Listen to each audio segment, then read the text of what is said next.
Bonne nouvelle, désormais tu peux consulter le motif de l'ALD de ton patient. Mais à quoi ça sert concrètement? On décrypte ça ensemble. Jusqu'à présent, impossible de connaître la raison exacte pour laquelle un patient était en ALD. Tout ce qu'on savait, c'est qu'il en bénéficiait, grâce à l'ordonnance Bizone, comme celle-ci. Précision importante, ajouter ALD à la main sur une ordonnance ne suffit pas. Seule une ordonnance Bizone permet une prise en charge à 100%. Attention aux indus. Deuxième astuce, utilise le service ADRI, acquisition des droits et régimes par Internet. Ça te permet de vérifier les droits du patient en temps réel et donc de voir s'il est bien en ALD. Les petits bonus en passant par l'ADRI, fini les rejets liés aux droits des patients. Mais alors pourquoi c'est utile de connaître le motif de l'ALD? Pour la plupart de tes soins, ça ne change rien. Mais pour un acte précis de la NGAP, c'est hyper important. Et tu devines lequel? Et oui, c'est pour la réadaptation respiratoire pour les patients atteints de BPCO, le fameux AMK20, AMK28 qui est devenu ARL20, ARL28.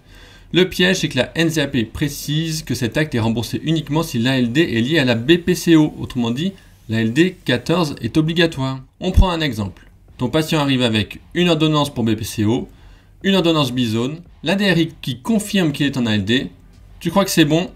Eh ben non, il est peut-être en ALD pour une autre pathologie et donc tu peux recevoir des indus à cause de ça. Avec cette nouveauté, tu peux désormais vérifier si c'est bien une ALD 14 et sécuriser ta facturation. Et c'est pas du luxe, ces derniers mois, il y a eu de nombreux contrôles ciblés sur les actes BPCO qui ont entraîné des indus pour des actes facturés alors que le patient n'était pas en ALD 14. Comment vérifier? On te montre ça en détail. Première chose à faire, bien vérifier que tu as ta carte CPS.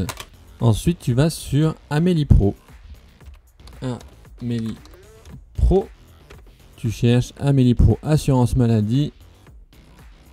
Et on y va. Là, tu te connectes avec ta carte CPS.